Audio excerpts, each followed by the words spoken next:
Okay madam గారు. Okay madam, start చేద్దాం. So ముందుగా మన పరమ గురువు అయిన బ్రహ్మర్షి పితామహ పత్రిజీకి స్వర్ణమాల అమ్మగారికి నమస్కారాలతో, ధ్యాన మిత్రులందరికీ ఆత్మాభివందనాలతో స్టార్ట్ చేద్దాం. ఈరోజు సిద్ధాయనంలో 3వ రోజు చెప్పుకుందాం. ఓకేనా my dear friends, my dear masters and my dear God's.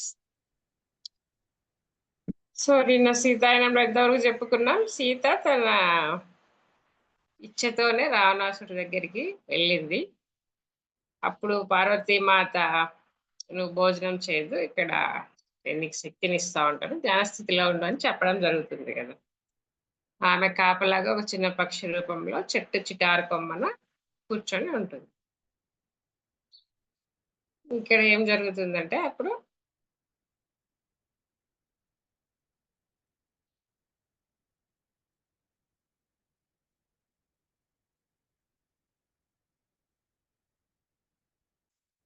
So రావణాసుడు రావడం జరుగుతుంది. వచ్చి ఆమెకు రకరకాల కళలు చూపిస్తాడు. బట్ ఆ కళలన్నిటి నుంచి ప్రకృతి దేవతలు చూపిస్తారు కదా. సో అట్లే ఆమె ఒకరోజు ధ్యాన స్థితిలో ఉండగా ఒక ఋషిమాత వచ్చి ఆమె సూక్ష్మ శరీరాన్ని అయోధ్యకి తీసుకెళ్తుంది అనమాట. అయోధ్యకి తీసుకెళ్లి చూపిస్తుంది.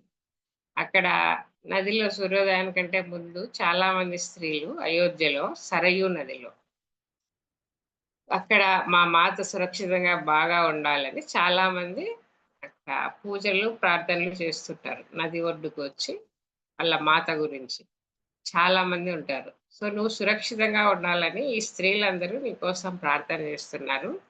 వీళ్ళ ప్రార్థన ఒక వలయం లాగా నీ చుట్టూ ఒక రక్షణ వలయాన్ని ఏర్పరిచింది. ఆ రక్షణ వలయం కారణంగా నువ్వు సురక్షితంగా ఉంటావు, రావణాసుడు దీన్ని ఛేదించి నీ దగ్గరికి రాలేడు అంటారు. అప్పుడు ఆమెకు చాలా ఆనందం కలుగుతుంది అనమాట. నా కోసం ఇంతమంది ఇక్కడ ప్రేయర్ చేయడం చాలా మంచిగా అనిపిస్తుంది. సో నువ్వు ఇక్కడ కాసేపు ఉండి వాళ్ళ ప్రేమని అనుభూతి చెంది వచ్చేయి అని చెప్పి ఆ ఋషి మాత అదృశ్యమవుతుంది. సో ఆమె కాసేపు ఉన్నప్పటికే మళ్ళీ లాగబడి అక్కడికి లంకలో చెట్టు కిందికి వచ్చేస్తుంది అనమాట. ఆమెకి అప్పుడు ఇంకా కాస్త ధైర్యం వస్తుంది. సో నా చుట్టూ ఒక రక్షణ వలయం ఉంది, దీన్ని దాటి అయితే ఎవరు రారు అని. ఆ తర్వాత ఆమె ధ్యానంలో చాలా ఇంకా ధ్యాన స్థితిలోనే ఉంటుంది కాబట్టి తన ధ్యానానుభవాలే ఎక్కువగా ఉంటాయి ఇక్కడ. ఆమె ఇంకా లోతుగా ధ్యానం చేస్తున్నప్పుడు ఒక ఋషిని వచ్చి చూపిస్తుంది అనమాట. ఆమె నారాయణిగా ఉన్నప్పుడు అత్రి వాళ్ళ భార్య అనసూయ ఉంటుంది కదా, వాళ్ళు 7 మంది అక్క చెల్లెళ్ళు ఉంటారు. ఒక కొడుకు ఉంటాడు. ఆ కొడుకుకి భార్య ఒక ఆమె ఉంటుంది అనమాట. సో వాళ్ళందరూ ఏం చేస్తారంటే గొప్ప ఋషి యోగులు అనమాట వాళ్ళు. ఒకసారి ఏమవుతుందంటే ఈ దేవతలు రాక్షసులు కొట్టుకోవడం యుద్ధం చేయడానికి శ్రీ మహావిష్ణువు పర్మిషన్ ఇస్తాడు. ఈ రాక్షసుల కృత్యాలు ఎక్కువైనాయి, మీరు యుద్ధం చేసి వాళ్ళని సంహరించండి అని విష్ణువు దేవతలకి చెప్తాడు. సో అందుకని దేవతలందరూ వచ్చి రాక్షసులు సంహరించుకుంటూ వస్తారు. ఇంకా వాళ్ళ సంహరణ ఎంతగా ఉంటుందంటే రాక్షసులందరూ భయపడిపోతారు. ఇంకా మా జాతి అంతరించిపోతుంది, ఇంకా మేము ఉండలేము అని ఇంకా అన్ని దాటుకుంటూ ఆ శుక్రాచార్యుడి మాత ఉంటుంది, ఆమె దగ్గరికి వస్తారనమాట. వచ్చి ఆమె వెనక దాక్కొని మాకు రక్షణ కల్పించండి అని అడుగుతుంది. సో ఆమె కూడా ఎవరు లేకపోతే అసలు ఇలాంటి జాతి అంటూ ఒకటి కొనసాగాలి కదా, మీకు నేను రక్షణ ఇస్తానని అభయం ఇస్తుంది ఆ రాక్షసులకి. అప్పుడు దేవతలందరూ వచ్చి అమ్మ అడ్డు తొలగండి, వాళ్ళని సంహరించాలా, ఇది శ్రీ మహావిష్ణువు ఆజ్ఞ అని చెప్తే లేదు నేను వాళ్ళకి మాట ఇచ్చిన కాబట్టి నేను అట్లా అడ్డు తొలగను, కుదరదు, వాళ్ళని చంపడానికి వీలు లేదంటే వీళ్ళని వదిలేస్తే చాలా ప్రకృతి వైపరీత్యాలకు కారణమవుతాము, వీళ్ళు చేసే అకృష్టాలకి మనం ఎంతో మూల్యం చెల్లించాల్సి ఉంటుంది, సో దయచేసి వాళ్ళని వదిలిపెట్టండి అని అడుగుతారు దేవతలు. లేదు నేను మాట ఇచ్చిన కాబట్టి వదిలిపెట్టడం అంటాడు. అప్పుడు నారాయణుడే వస్తాడు. వచ్చి లేదు ప్రకృతి ధర్మం ప్రకారం వాళ్ళిప్పుడు శిక్షార్హులు. వాళ్ళను వదిలేయాల్సిందే. అంటే ఇంకా సరే మీరు ఆపడం వల్ల ప్రకృతి తిరోగమనంలోకెళ్ళిపోతుంది. సృష్టికి కొనసాగడము. మీరే అర్థం చేసుకొని వైదొలగండి అని చెప్తాడు విష్ణువు. అంటే ఓకే. దీనివల్ల ఇంత అనర్థం జరుగుతుందని నాకు తెలీదు. కాకపోతే నేను వాళ్ళకి మాట ఇచ్చినా గాబట్టి, నా మాట పోకూడదు గాబట్టి, మీరు నా శరీరం నుంచి వేరు చేసి, నా తర్వాత వాళ్ళని తీసుకెళ్ళండి.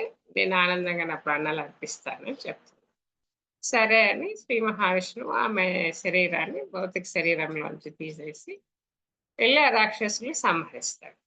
అప్పుడు వాళ్ళ భర్త ఉంటాడు గదా! ఆ యోగిని వాళ్ళ భర్త. నా భార్యని ఎవరు చంపిందని అతను దీర్ఘమైన ధ్యానంలో ఉంటాడు.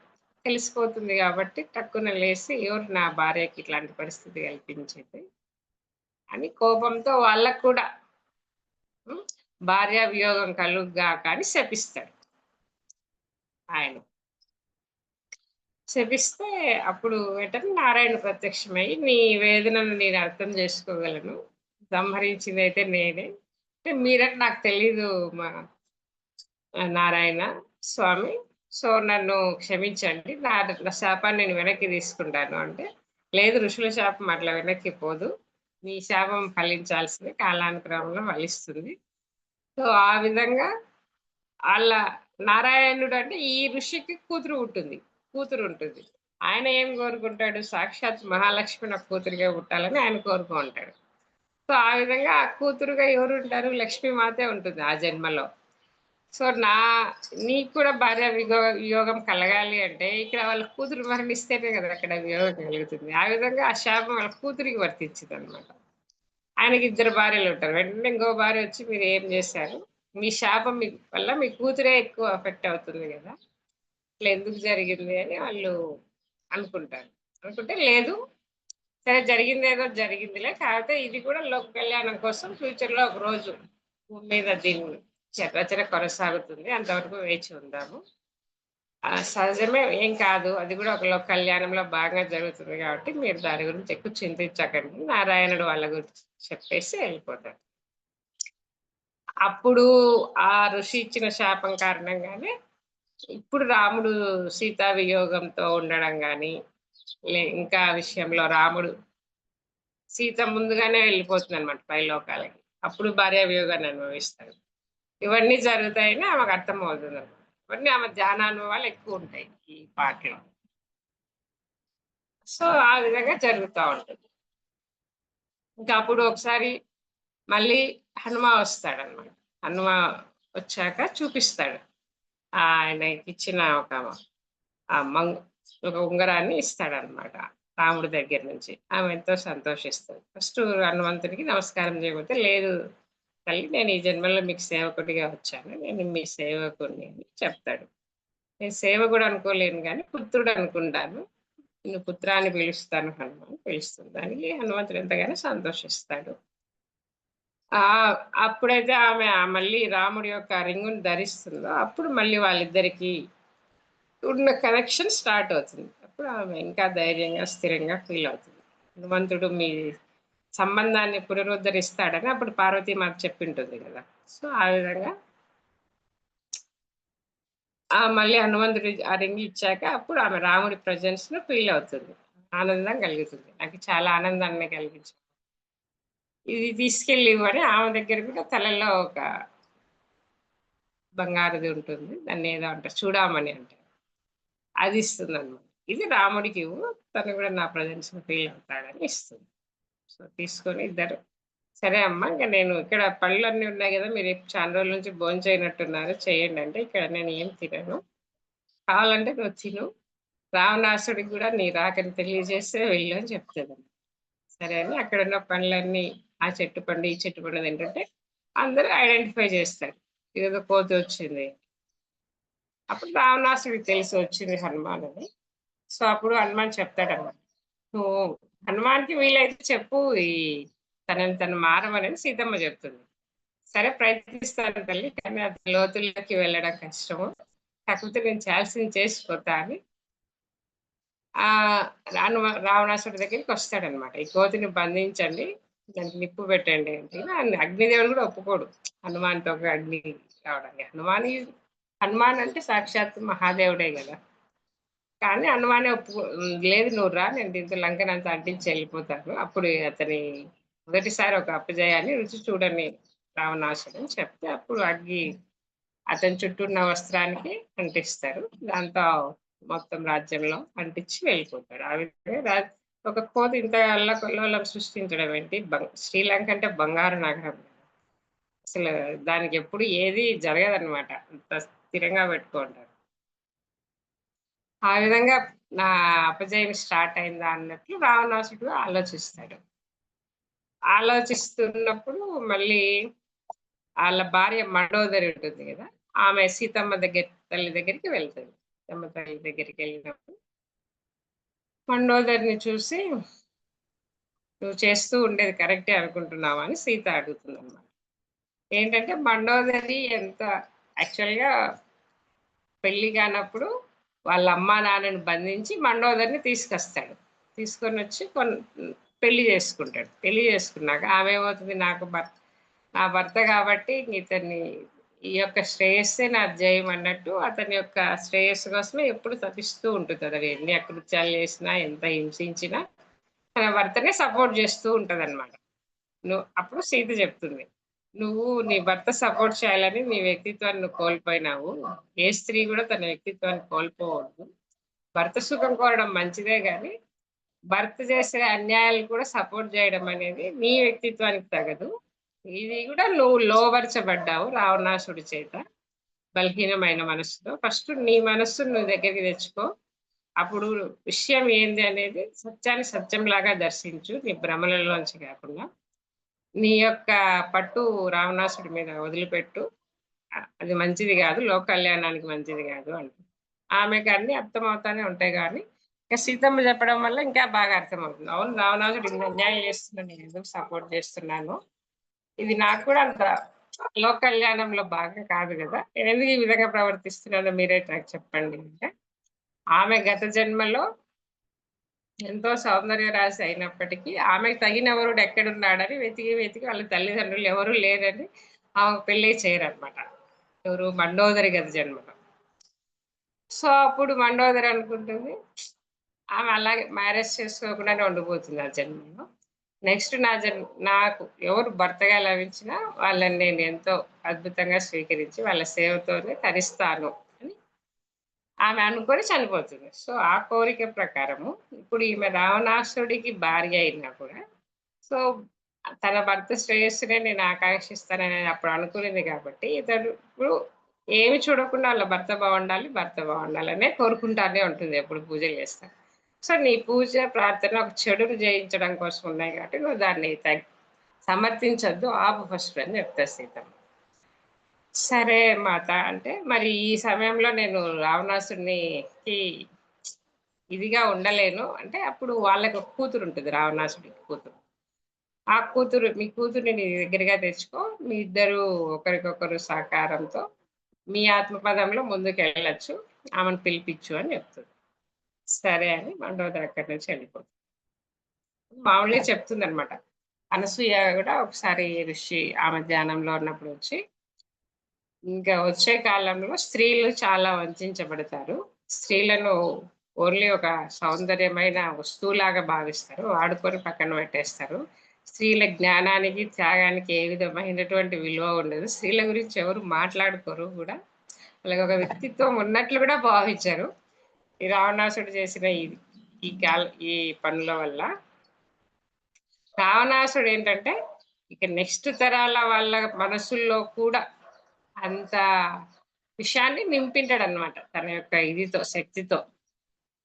కానీ కాలచక్రంలో అది గూడా ఒక ప్రాసెస్సే. ఎందుకంటే స్త్రీతత్వము ప్రేమగానే ఉంటుంది. కానీ ఒక జ్ఞానము, ఒక టెక్నాలజీ, భూమి యొక్క ఎవల్యూషన్‌కి ఈ జ్ఞానం అవసరం గాబట్టి పురుషాధిక్యం ఎక్కువైనప్పుడు ఆ జ్ఞానం టెక్నాలజీ పరంగా వృద్ధి చెందుతుంది. అది కాలచక్రం కింద ఉన్నప్పుడు. కాలచక్రం పైకొచ్చాక మళ్ళీ స్త్రీలకు వాళ్ళ విలువలు వాళ్ళకొచ్చేస్తాయి. వాళ్ళ స్వేచ్ఛ, వాళ్ళ జ్ఞానము, వాళ్ళ వికాసం వాళ్ళకొస్తుంది. అప్పుడు నీ జ్ఞానం వాళ్ళకి అందించబడతది సీతమ్మ తల్లి అని చెప్తుందనమాట అనసూయమాత. అంటే ఫ్యూచర్ వాళ్ళకి ఇప్పుడు నీ యొక్క ఆత్మస్థైర్యము, నీ జ్ఞానము, నీ ప్రేమ ఆదర్శంగా నిలుస్తాయి. ఆ కాలచక్రం అనేది ఇప్పుడు చక్రం అంటే 12 దగ్గర స్టార్ట్ అయ్యి 6 వరకు డౌన్ అనుకుంటే మళ్ళీ 6 నుంచి 12 వరకు అప్ అవుతుంది గదా!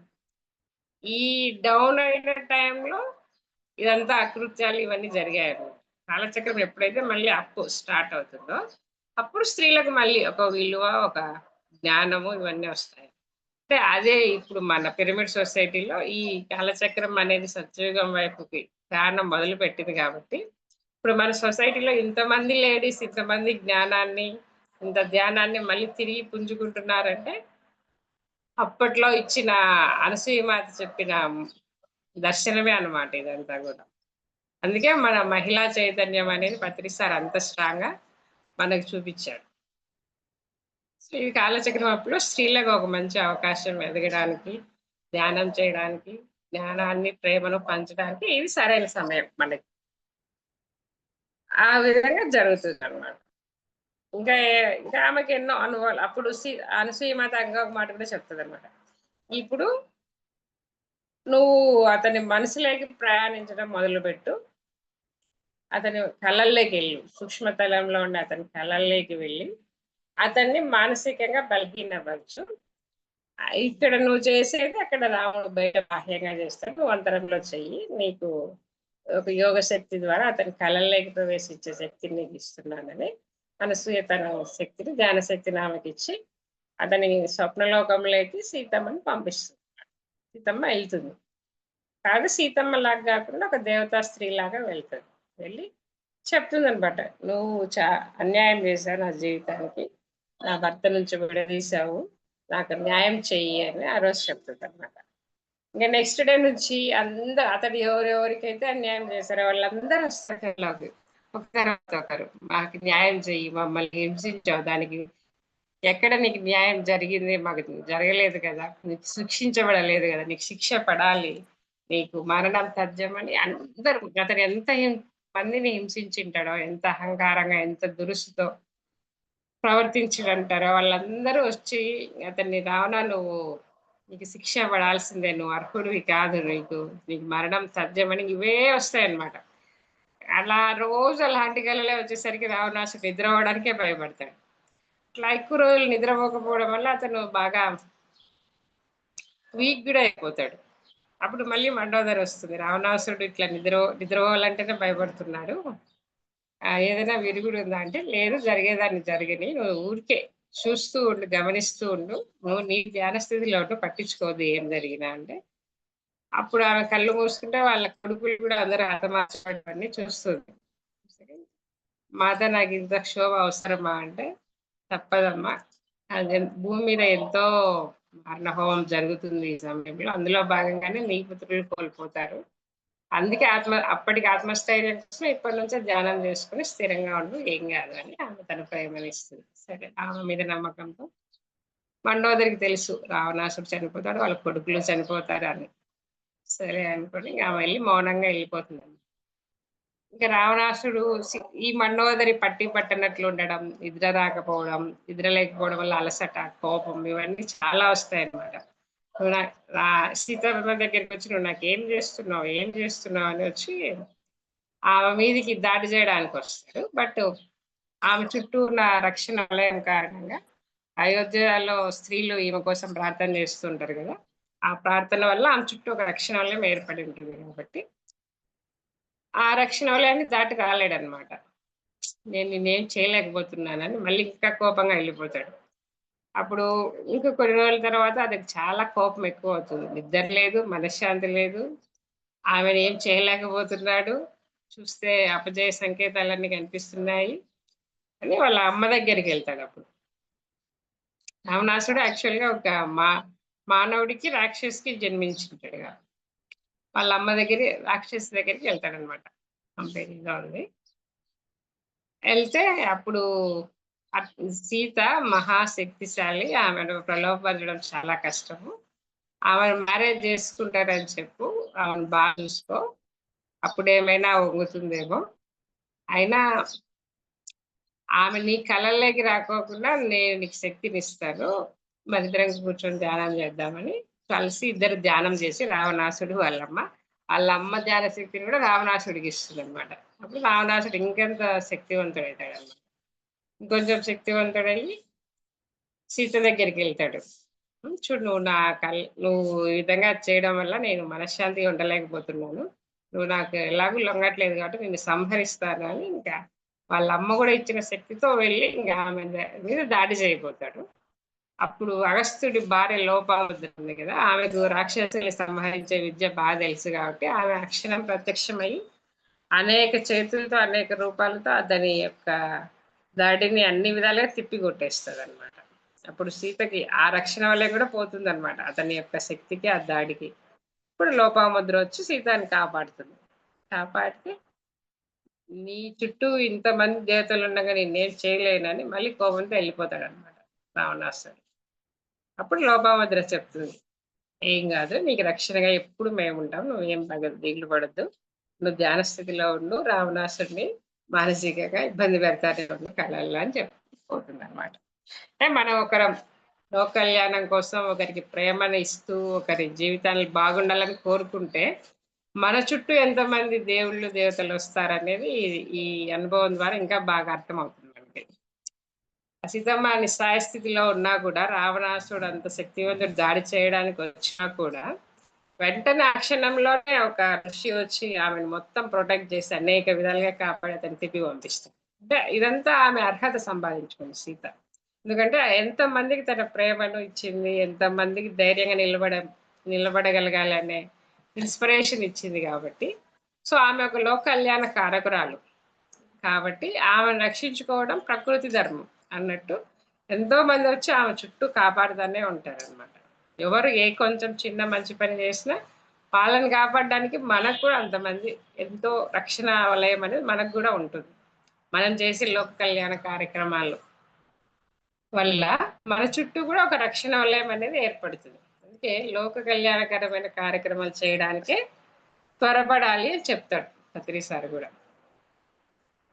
సో ఆ విధంగా అయిపోతుంది. అప్పుడు రావణాసుడు ఈ యుద్ధం స్టార్ట్ అవుతుంది. సో యుద్ధం స్టార్ట్ అయ్యి అప్పటికే మానసికంగా కుంగిపోయి ఉన్నాడు కాబట్టి, సో రాముడు కూడా రావణాసుడిని జయించడం ఈజీ అవుతుంది. రావణాసుడి వధ జరుగుతుంది. అప్పుడు రాముడి వైపు కొంతమంది చనిపోతారు. ఈ మధ్యలో ఇంకా వధ జరగకముందే ఏం చూపిస్తారంటే సీతకి మళ్ళీ రావణాసుడు అయోధ్యలో వాళ్ళ తండ్రి చనిపోయినట్టు, వాళ్ళ అమ్మ లేనట్టు, అంత రాజ్యం అంత అల్లకొల్లోలంగా ఉన్నట్టు సీతకు చూపిస్తారనమాట. చూపిస్తే అప్పుడు మళ్ళీ వచ్చి చెప్తాడు రావణాసుడు, చూడు చూడు ఇక్కడ నేను రాముని చంపేస్తాను, అక్కడ అయోధ్యలో మీ అమ్మ నాన్న కూడా చనిపోయారు, నువ్వు దిక్కులేని దాని అవుతావు, నిన్నేం అయోధ్య వాళ్ళు ఏం స్వీకరించారు, నువ్వు నాతోనే ఉండాలి, నేను నిన్ను పెళ్లి చేసుకుని బాగా చూసుకుంటాను, నువ్వు నాతో ఉండాలి చెప్తాడు. ఆమెకు కళ వచ్చింది, మళ్ళీ రావణాసుడు చెప్పాడు కదా ఇది ఎంత మటుకు నిజము అని బాధపడతానే ఉంటుంది చాలా. అప్పుడు నువ్వు రాయి లాంటి స్త్రీవి, నీ తల్లిదండ్రులు చనిపోయారన్నా నువ్వు అస్సలు చెల్లించలేదు, నువ్వు అసలు ఒక స్త్రీవేనా అని మళ్ళీ తిట్టిపోతాడు రావణాసుడు. ఆమె అలాగే ధ్యాన స్థితిలో ఉంటుంది, ఎటువంటి చేయదన్నమాట. ధ్యానంలో ఉన్నప్పుడు మళ్ళీ అప్పుడు ఆమెకు ధ్యానంలో కనిపిస్తుంది అనమాట. వాళ్ళ తండ్రి బాగా గాఢమైన ధ్యాన స్థితిలో అడవిలో ఉంటాడు, వాళ్ళ అమ్మ హాయిగా సుఖంగానే సంరక్షణలో ఉంటుంది అనమాట. అంటే ఈమెను వీక్ చేయడానికి మళ్ళీ అలాంటి ఒక కళను చూపిస్తాడు రావణాసుడు. సో ఇదంతా రావణాసుడు కనికట్టే అని మళ్ళీ అర్థం చేసుకోండి. అప్పుడు మండోదరి కూడా అంటుంది తన దగ్గరికి వచ్చినప్పుడు, నువ్వు ఇంత కఠినంగా ఉన్నావు కొన్ని విషయాల్లో రాయిలాగా, అలాగే ఒక పారదర్శకమైన ప్రేమను ప్రవహిస్తా ఉంటాయి. ఈ రెండు కలిగి ఉండడం ఎలా పాసిబుల్? కఠినంగా ఉంటే హృదయంలో ఎటువంటి ప్రేమ ఉండదు. పోనీ ప్రేమ ఉంటే గిన ఇంత కఠినత్వం సాధ్యం కాదు. రెండింటిని నువ్వు ఎలా పుణికిపుచ్చుకున్నావు? నీకు ఇంత కోపం కూడా రావదా? రావణాసుడు ఇన్ని చేస్తుంటే అంటే, నాకు కోపం వస్తే లేదా కోపము, ద్వేషము ఇవన్నీ భయము వస్తే రావణాసుడు ఒక విధంగా జయించినట్టు. రావణాసుడు జయించడాన్ని నేను యాక్సెప్ట్ చేయను కదా. సో నేనున్న స్థితిలో నాలాగా నేను ఉంటేనే రావణాసుడు తనను అతని ప్రభావం నా మీద లేనట్టు, నాకు ఈ చిన్న కోపం వచ్చినా, భయం వచ్చినా రావణాసుడి యొక్క ఈ ఇవన్నీ రావణాసుడి యొక్క ప్రయత్నం ఫలించినట్టు అని చెప్తుందనమాట ఆమె. ఓహో! అని మండోదరి అర్థం చేసుకొని వెళ్ళిపోతుంది. మనకు కూడా మన చుట్టూ కూడా ఎంతోమంది కోపం రావడానికి ఎన్నో విధాలుగా ప్రయత్నిస్తూ ఉంటారు. బట్ మనం ఎప్పుడు మన స్వస్థితిలో ఉండడానికే ప్రయత్నం చేయాలి. మనం మన స్వస్థితిలో ఉంటేనే మనం మనలాగా ఉన్నట్టు. బయట విషయాలకి రియాక్ట్ అవ్వడం అనేది ఎక్కువ మంచిది కాదు. యాక్షన్ మంచిది గానీ, రియాక్షన్ మంచిది కాదు. ఇప్పుడు వేరే వాళ్ళని చూసినప్పుడు ప్రేమ కలగడం, సానుభూతి కలగడం యాక్షన్. వేరే వాళ్ళు తిట్టినప్పుడు కోపమో, భయమో కలగడం రియాక్షన్ అనమాట. రియాక్షన్ కంటే మన నుంచి వచ్చే యాక్షన్‌కి మనం ఎక్కువ ఇంపార్టెన్స్ ఇయ్యాలి. సో, యుద్ధం జరిగేటప్పుడు లక్ష్మణుడు ఆమె దగ్గర ఉన్న వాళ్ళొచ్చి చెప్తారనమాట. రావణాసుడు వేసిన దెబ్బకి లక్ష్మణుడు విషబాణ ప్రయోగంతో దాదాపు మరణం అంచుల దాకా ఉన్నాడు. బ్రతకడం కష్టము. హనుమంతుడు సంజీవని తేవడానికెళ్ళాడు. కొంచెం టైం లోపలే వస్తేనే ఆయన లక్ష్మణుడు బ్రతుకుతాడు. లేకపోతే లక్ష్మణుడు నిన్ను కోల్పోవాల్సి ఉంటుంది అని చెప్తుందనమాట. సీత దగ్గర ఉండే ఆమె ఒక రాక్షసి. అవునా అని ఆమె ధ్యానంలో కూర్చొని అక్కడికెళ్ళిపోతుంది. ధ్యాన స్థితిలో సూక్ష్మ శరీరంతో లక్ష్మణుడి దగ్గరికెళ్ళిపోతుంది. లక్ష్మణుడి దగ్గరికెళ్తే లక్ష్మణుడు నిజంగానే అంత ఒళ్ళంతా నల్లగా అయిపోయి ఉంటుంది. రాముడు ఒళ్ళో ఉంటాడు. చివరి అన్నట్టు ఉంటుంది. వైద్యులు చెప్తూ ఉంటారు. ఇంకా కొంచెం వ్యవధే ఉంది. ఈ లోపల హనుమాన్ సంజీవని తెస్తేనే దాన్ని బ్రతికించగలం. లేదంటే విషం రక్తంలో కలిసిపోయాక ఇంకేం చేయలేము. మనం లక్ష్మణుని వదులుకోవాల్సిందే అని చెప్తూ ఉంటారు. కానీ హనుమంతుడు వెళ్ళి ఉంటాడు గానీ, ఇంక అంత త్వరగా తిరిగి రాలేడు. అది ఎక్కడుందో తెలియాలి, తీసుకురావాలి.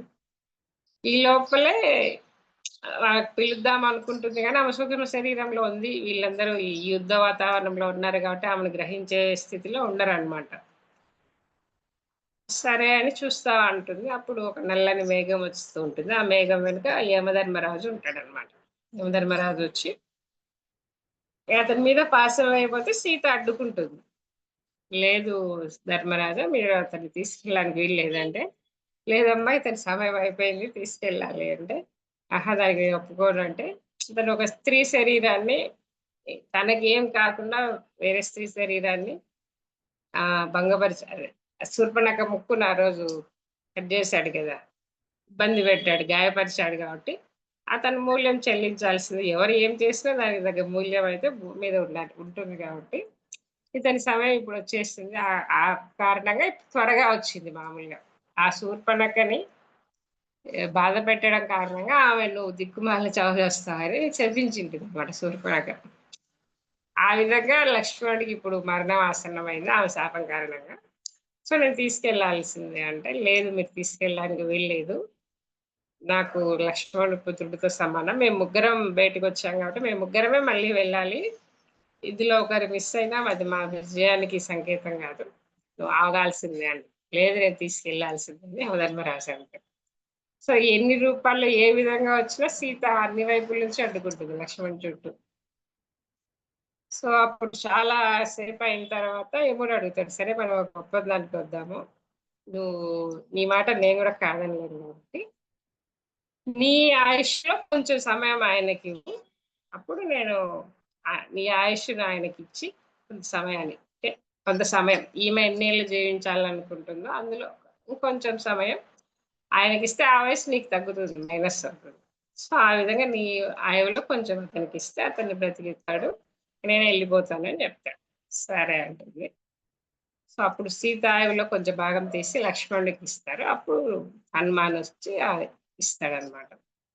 సంజీవని ఇస్తే, ఆ సంజీవని తీసుకొని లక్ష్మణుడు నిద్రలేస్తాడు. అప్పుడు హనుమాన్ అడుగుతాడు, "ఇక్కడ సీతమ్మ తల్లి వచ్చింది గదా! నేను ఆమె ఉనికిని ఫీల్ అవుతున్నాను" అంటే, "ఎవరు రాలేదే" అంటే, "లేదు సీతమ్మ తల్లి వచ్చి ఆమె చేయాల్సింది చేసిపోయింది. ఇది ఫిజికల్‌గా జరుగుతుందంతే. బట్ ఆమె లక్ష్మణుడిని కాపాడిందని" చెప్తాడు.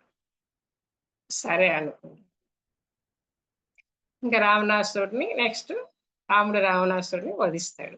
వధించినప్పుడు అతని కర్మలన్నీ క్షాళన కావాలని సదుద్దేశంతోనే రావణాసురుడి మీద బాణం వేస్తాడు. సో, రావణాసురుడు చనిపోయే ముందు అడుగుతాడనమాట. నాకింతటితో విముక్తి లభించినట్లేనా? చనిపోయేటప్పుడు కనిపిస్తాయి గదా! ఈయన నారాయణుడు అని. సో, నారాయణ నాకిది విముక్తి కలిగించినట్టేనా అంటే, లేదు నీకు విముక్తి కలగదు. ఇంకొక జన్మ ఉంది. శాపం ప్రకారం నెక్స్ట్ ఇంకో జన్మ తీసుకోవాలి నువ్వు. కాకపోతే నువ్వు చేసిన ఇన్ని అకృత్యాలకు, ఇన్ని అరాచకాలకి నీకు ఉన్నత లోకంలో చనిపోయినాక జనరల్‌గా అందరూ ఉన్నత లోకాలకెళ్తారు. నీకు ఉన్నత లోకాల్లో కూడా స్థానం లేదు. నువ్వు మధ్యలో ఉండాల్సిందే. అధోలోకాల్లో ఉండాల్సిందే. మళ్ళీ నీకొక జన్మ రావడానికి ఎంతో సమయం పడుతుంది. అప్పుడు కూడా నేను పుట్టి మళ్ళీ నిన్ను సంహరించాక, ఇప్పుడు నువ్వు చేసుకున్న ఇప్పుడు 3 జన్మలు వాళ్ళిచ్చారు. బట్ నువ్వు నీ ఆలోచనలతో, నీ ప్రవర్తనతో దాన్ని ఎన్నోగా విధాలుగా మార్చుకున్నావు. అవన్నీ కడుక్కొని నీ అతిశయాలు, నీ గర్వము, నీ అహంకారము, స్వార్థం ఇవన్నీ తగ్గించుకున్నప్పుడే వస్తావు. నీ 3 జన్మలు ఇంకా ఎన్నో జన్మలయ్యాయి అని చెప్తాడు. అస్ సరే నెక్స్ట్ జన్మలోనే కొంచెం బెటర్‌గా ఉందామని పుడతాడు. నెక్స్ట్ కంసుడిగా పుడతాడనమాట రావణాసురుడు. మళ్ళీ శ్రీకృష్ణుడి చేతిలో వధించబడతాడు. మామూలుగా శాపం ప్రకారం 3 జన్మలే గాని, ఆయన చేసిన కృత్యాల కారణంగా వాటన్నిటికి లెక్క చెప్పాలి కదా భూమి మీద. సో, మళ్ళీ ఇంకెన్నో జన్మలు భూమి మీద పుట్టాల్సొచ్చింది రావణాసురుడు. సో, ఆ విధంగా రావణాసుడి వధ అయిపోయాక సీత వస్తుంది. అప్పుడు రావణాసుడి వధ ఎప్పుడైతే అయిపోతుందో, అప్పుడు వాళ్ళు రామేశ్వరం దగ్గరికెళ్ళి శివుడిని ప్రార్థిస్తారు. ప్రార్థించినప్పుడు సీత చుట్టూ అగ్గి వస్తుందనమాట. అప్పుడు ఆమె అంతవరకు పార్వతీమాత ఇస్తూ ఉండే కదా! అది ఆగిపోతుంది. అవసరం లేదు గాబట్టి. అప్పుడు ఆమె చుట్టూ ఒక పెద్ద అగ్ని జ్వాల వస్తుందనమాట. ఎందుకంటే అన్నాళ్ళు ఆమె ఓన్లీ ఆ ఎనర్జీతోనే నించుని ప్రాణాలతో ఉంది గాబట్టి, ఇప్పుడు ఆ ఎనర్జీని రిలీజ్ చేయాలనమాట. నార్మల్‌గా ఒక స్త్రీ ఇలాగా నార్మల్‌గా ఉండేందుకోసం ఆ ఎనర్జీని రిలీజ్ చేసి చుట్టూ ఉన్న వాతావరణంలో ప్రక్షాళన చేయడం కోసం తన చుట్టూ ఎనర్జీని రిలీజ్ చేస్తున్నాను అనుకున్నప్పుడు ఆమె చుట్టూ మంటలొస్తాయన్నమాట. మంటలొచ్చినప్పుడు లక్ష్మణుడు అంటాడు, "వదిన కాలిపోతుందంటే, అది కాలడం కాదులే యోగా అగ్నిని రిలీజ్ చేస్తుంది" అని చెప్తారు. మామూలుగా మనకేమని చెప్తారు పురాణాల్లో, రావణాసురుడి నుంచి వచ్చాక సీతను అగ్ని ప్రవేశం చేయించాడు రాముడు. అప్పుడు గాని స్వీకరించలేదు అని చెప్తారు. అనే మాట ప్రతిసారి చెప్పారు ఏమంటే, రాముడు భార్యను అనుమానించడమా, ఇది రాముడి మీద మచ్చ గాని సీత మీద మచ్చ కాదు. రాముడు అలా చేయకూడదే. రాముడు అలా ఎందుకు చేశాడని నేను ఎంతో మదనపడుతూ ఉన్నా ఇన్నాళ్ళు. బట్ ఇప్పటితో నిజమైన విషయం తేటతెల్లమైంది. వాళ్ళిద్దరికీ ఏం అనుమానాలు లేవు. కానీ లేడీసు ఆ శీలం అనే విషయం మీద మగాళ్ళు కొన్ని యుగాలుగా ఆధిపత్యం చేస్తూనే వచ్చారు. ఎందుకంటే రాముడే అనుమానించాడు భార్యనంటారు ఏమన్నా అంటే. రాముడికి భార్య మీద ఎటువంటి అనుమానం లేదు. ఆమె యోగాగ్ని రిలీజ్ చేసింది కాబట్టి ఆమె చుట్టూ మంటలొచ్చాయి. కానీ ఈళ్ళేంటంటే పురుషులేందంటే గిన వాళ్ళ డామినేషన్‌ని నువ్వు ప్యూర్‌గా ఉంటేనే నేను నిన్ను స్వీకరిస్తాను. నువ్వు ప్యూర్‌గా ఉన్నావో లేదో ప్రూవ్ చేసుకో. ఇంత స్థాయికి రాముడైతే దిగజారడు గదా! అగ్ని ప్రవేశం చెయ్యి అనే మాట అబద్ధం. అనే ఒక విషయం అయితే ఇందులో తేటతెల్లగా మారిపోయేది.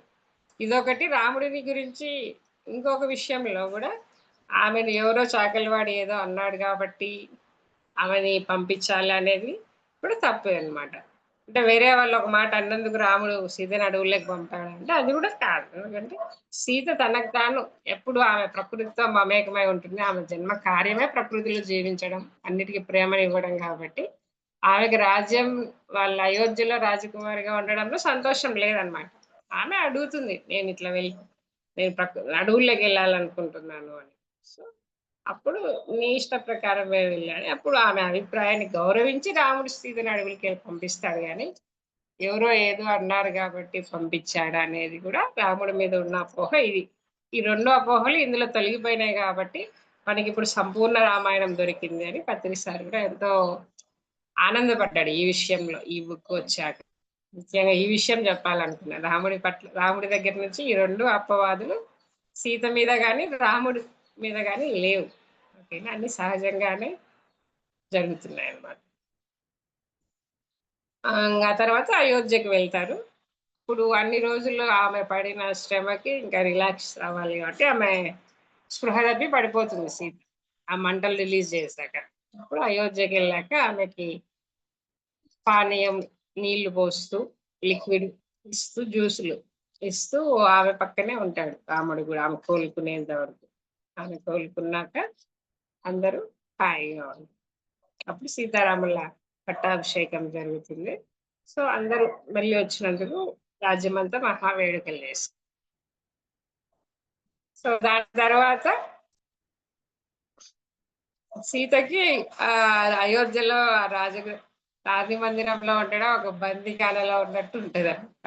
అంటే ఆమె సోల్ అంతగా ఎవల్యూట్ అయ్యి అంత పనులు చేశాక ఇక్కడ కేవలం జస్ట్ ఏం పని లేకుండా బయటికి కూడా వెళ్ళకుండా ప్రకృతితో కూడా కలవకుండా ఓన్లీ ఆ గదిలో ఉండడం అనేది ఆమెకు ఎంత మాత్రము నచ్చదు అనమాట. ఆమెను ఏదో అడవిలో పిలుస్తున్నట్టు అనిపిస్తుంది. ఇప్పుడు రాముడు ఒకరోజు హాయిగా ఉన్నప్పుడు సీత ఏమన్నా కోరు తీరుస్తాను అని అడుగుతాడు. ఇప్పుడు ఆమె చెప్తుంది అనమాట. సో నేను అడవులకు వెళ్ళాలనుకుంటున్నాను, దయచేసి నన్ను అడవులకు పంపించింది. సరే నీ ఇష్టం, కోరినావు కదా తప్పకుండా పంపిస్తానండి.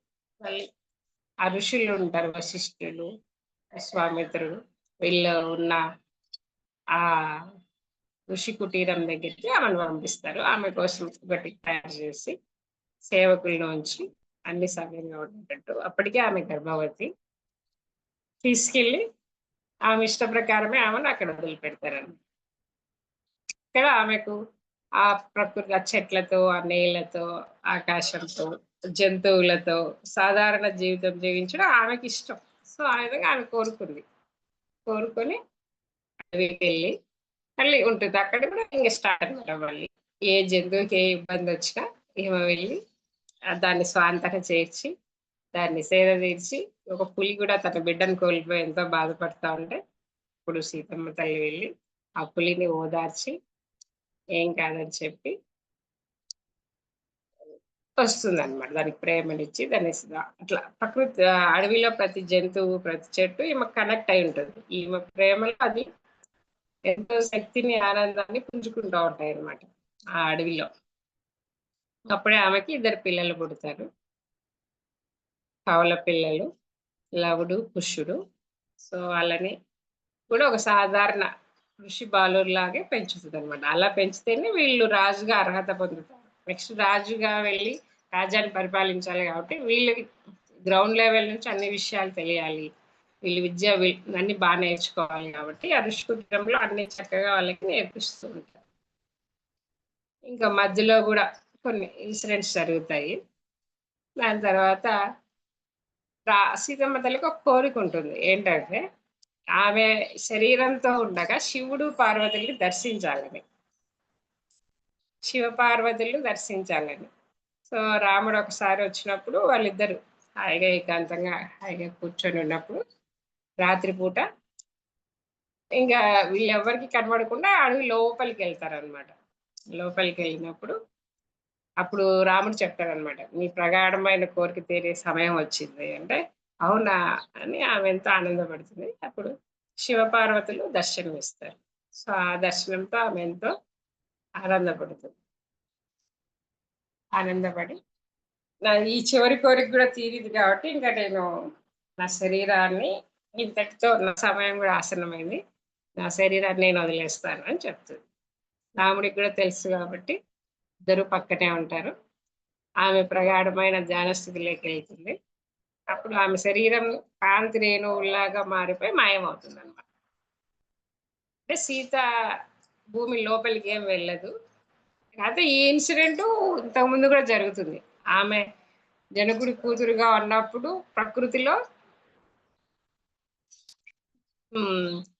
ధ్యానం చేస్తూ ఉంటుంది కదా. ఒకరోజు ఒక మంచి సమయంలో మంచి ఋతువుల్లో ధ్యాన స్థితిలో ఉన్నప్పుడు వెళ్ళి ధ్యానం చేసుకుంటూ ఉంటుంది. ఆమె ధ్యానం చాలా తీవ్రంగా గాఢమైన ధ్యానంలోకి వెళ్ళిపోతుంది. గాఢమైన ధ్యానంలోకి వెళ్ళి ప్రకృతితో కలిసిపోయేటప్పుడు ఆమె శరీరం కూడా కాంతి రేణువులుగా విడిపోతూ ఉంటుంది అనమాట. అప్పుడు హాస్టల్గా రాముడు వచ్చి సీత నువ్వు వచ్చిన పని ఇంకా అవ్వలేదు, ఇప్పుడే కాదు నువ్వు శరీరాన్ని వదలాల్సింది, మనకి చాలా టైం ఉంది, నువ్వు ధ్యానంలో వచ్చి బయటికి లే అని చెప్తాడు. అంటే అప్పుడు ఆనందంగా ఆమె శరీరాన్ని చిన్నప్పుడే వదిలేయాలనుకుంటుంది ప్రకృతిలో ఆనందంతో. కానీ అప్పుడు ఇది సమయం కాదని రాముడు అప్పుడు చెప్పింటాడు. సో ఇప్పుడు మళ్ళీ అదే సీతకి ఆ శక్తి ఉందని రాముడికి తెలుసు కాబట్టి ఇప్పుడు ఆమె సమయం వచ్చింది, ఇంకా నేను నా శరీరాన్ని సంతోషంగా వదులుతున్నాను, రాజ్యాన్ని, పిల్లల్ని అందరినీ చక్కగా చూసుకోండి అని చెప్పి ఆమె ధ్యానంలోకి వెళ్ళినప్పుడు ఆమె శరీరమే కాంతి రేణువుల్లాగా మారి, మొత్తం కాంతిగా మారి, మొత్తం కాంతి పుంజమయ్యి అది కొన్ని క్షణాల తర్వాత అదృశ్యమవుతుందనమాట. అంటే ఆమె ఒక పూర్ణాత్మలాగా తన యొక్క ఆత్మస్థితిని తను గుర్తుకు తెచ్చుకొని మళ్ళీ ఆ వైకుంఠానికి వెళ్తాడు. అప్పుడు రాముడు సీత లేని లోటు తెలియదు కానీ సీత లేని లోటుతోనే దిగులుగానే వెళ్తాడు. ఇంకా వెళ్ళాక ప్రజలందరినీ సమానంగా ఎంతో బాధ్యతగా, ఇప్పుడు రాముడు అంటే రాజు కదా, అందరినీ ఏదో నార్మల్ గా చూస్తాడు అని అనుకుంటాం కదా, కానీ రాముడు ఎలా అంటే ఒక వ్యక్తిని చూసినప్పుడు అతని గత జన్మ ఏంటి, అతని ప్రజెంట్ జన్మ ఏంటి, ఈ జన్మలో అతను ఏం చేయడానికి వచ్చాడు అని ఆ పని తెలుసుకొని ఆ పనికే వాళ్ళని నియమించేవాడు అనమాట. అంత ఆత్మ, అంత గొప్పగా ఆయన పరిపాలించినది కాబట్టి అది రామరాజ్యం అంటారు. రామరాజ్యంలో ఏం ఒడిదుడుకులు లేవా అంటే ఉన్నాయి అప్పుడు కూడా. బట్ రాముడి వరకు ఆయన అంత క్షుణ్ణంగా ప్రతి వ్యక్తి పట్ల ఒక కన్సర్న్, అంటే భగవంతుడు ప్రతి ఒక్క వ్యక్తికి ఎంత దగ్గర వాడో రాముడు కూడా ప్రతి ఒక్క వ్యక్తిని అంత దగ్గరగా తీసుకునేవాడు. తీసుకొని వాళ్ళ కథ ఏంటి, వాళ్ళు ఏ స్థాయిలో ఉన్నారు, వాళ్ళకి ఏ పని సూటు, వాళ్ళ ఆలోచన విధానం ఏంటి, వాళ్ళు ఏం చేయగలరు అనే దాన్ని బట్టి వాళ్ళని చూసి వాళ్ళకి ఆ పని అప్పచెప్పడం కానీ, ఎవరెవరికి వివాహం చేయాలి, వీళ్ళ గత జన్మలకి ఏంటి రిలేషన్, ఇవన్నీ తెలుసుకొని అన్ని ఆ పనులు ఆ విధంగా ప్రతి ఒక్కరి దగ్గరకి అంత అంత దగ్గర స్థాయిలోకి వెళ్ళి వాళ్ళకి ఆ పనులు ఇచ్చి ఎంతో గొప్పగా చేసేవాడు. ఇంకా రాముడు భోజనం కూడా బాగా పండిన పండు ఇంకా నేల మీద పడుతుంది అన్నప్పుడు ఆ ఫ్రూట్స్ తినేవాడు. భోజనం చేసేవాడు కాదు సీతమ్మ వెళ్ళిపోయాక. ఫ్రూట్స్, నట్స్, ఇంకా ఏమన్నా గింజలు ఇవే తినేవాడు. చాలా తక్కువగా తినేవాడు. రాముడి శరీరం వదిలేటప్పుడు కూడా రాముడి బాడీ మనకి ఎక్కడ కనబడదు. రాముడు కూడా కొన్ని ఒక 2 జనరేషన్ల తర్వాత తన ధ్యాన స్థితిలో తన శరీరాన్ని కంప్లీట్ కాంతిపుంజం లాగా మార్చుకొని సీతమ్మ తల్లి ఎట్లా అదృశ్యమైనదో అట్లే అదృశ్యం అవుతాడు. ఇక రాముడి శరీరం శ్రీకృష్ణుడి శరీరమైనా కనిపిస్తుంది కానీ మనకి రాముడి శరీరం కానీ రాముడి సమాధి కానీ ఎక్కడ ఉండదు. రాముడిది ఉండదు, సీత ఉండదు. వాళ్ళిద్దరు కాంతి రేణువుల్లాగా మారి దాన్నే మహానిష్క్రమణ అంటారు. మహా అవతరణ అంటే ఏ విధంగా అయితే కాంతి పుంజాలన్నీ కలిసి ఒక రూపాన్ని సంతరించుకుంటాయో, మహానిష్క్రమణ అంటే కూడా ఆ కాంతి పుంజాల తనలోని కాంతి పుంజాలన్నీ మళ్ళీ విచ్ఛిన్నమయ్యి అదృశ్యం అవడం అన్నమాట. ఇది మహా నిష్క్రమణ సీతారామాయణం. ఓకే మేడం, ఏమైనా ఉంటే చెప్పండి. ఈరోజుతో అయిపోయింది సీతాయనం. దీంట్లో ఏమైనా డౌట్స్ ఉంటే అడగండి.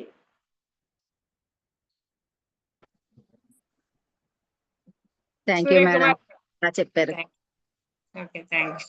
అంటే సరయూ నదిలో కలిసిపోయారు అంటారు రాముడు, నిజమేనా? కలిసిపోలేదు. ఆయన ధ్యాన స్థితిలో అడవిలోకి వెళ్ళి తన శరీరాన్ని మొత్తం కాంతి పుంజాలుగా కాంతి అవుతుంది అనమాట. ఆయన శరీరం మొత్తం అణువణువు కాంతి అయ్యి కాంతి గోళం లాగా అయ్యి ఆ కాంతి విచ్ఛిన్నం అవుతుంది అనమాట. ఆ విధంగా ఆయన అదృశ్యం అవుతాడు. సరయూ నదిలో కలవడం కాదు. భూమాత సీత కూడా భూమి లోపలికి వెళ్ళదు. సీతమ్మ తల్లి కూడా కాంతి పుంజం లాగా మారి అదృశ్యం. బాగా చెప్పారు మేడం. సీతాయనం. ఓకే మేడం, ఫ్రెండ్స్ ఇంకేమైనా డౌట్స్ ఉంటే మేడం గారిని అడగండి. వీడియోలు ఆన్ చేసుకోండి మేడం. లలిత గారు, సుగుణ మేడం, సూర్యకుమారి గారు అందరూ తన్మయత్వంలో ఉన్నారమ్మా.